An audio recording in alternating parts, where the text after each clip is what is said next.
le site du New York Times. Lettre donc d'un cadre dirigeant, enfin dirigeant j'en sais rien d'ailleurs, d'un cadre supérieur, voilà on va le dire comme ça. Cadre supérieur de Goldman Sachs qui dit quoi?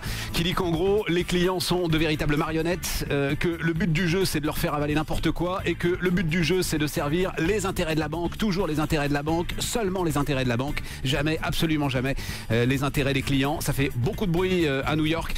L'idée qu'on a comme ça, l'idée dont on va peut-être parler d'ailleurs et dont on reparlera toute la journée encore sur BFM Business, dont on va parler aux États-Unis, c'est que ce genre de lettre est peut-être beaucoup plus efficace que l'ensemble des grandes déclarations politiques pour essayer de faire avancer un petit peu la régulation. Tenez, juste un mot en termes de régulation. Goldman Sachs, la finance n'a peut-être pas de visage, mais quelqu'un a réussi à lui mettre une sacrée claque. C'est parti, Marie Cœur de Roy. Oui, tout est parti de la lettre de démission d'un cadre de la banque dans le New York Times hier. Ancien directeur sur les marchés dérivés, il parle d'une culture d'entreprise toxique et destructrice. Il accuse même la banque de mépriser ses clients. Une tribune, donc on l'a dit, consultée plus de 3 millions de fois hier soir sur le site du New York Times.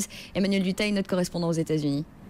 Arrogante, c'est souvent le mot qui revient le plus quand on parle de Goldman Sachs. La banque d'investissement a souvent été accusée de penser d'abord à ses intérêts.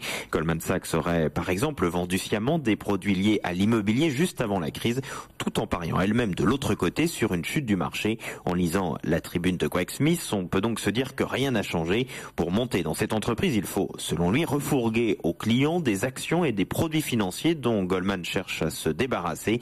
Pour cet ancien cadre, les choses se sont accélérées depuis 2006 et l'arrivée de Lloyd Blankfein. Un sentiment finalement partagé par Paul Volcker. Pour l'ancien patron de la Fed, la banque a clairement changé de mentalité ces dernières années.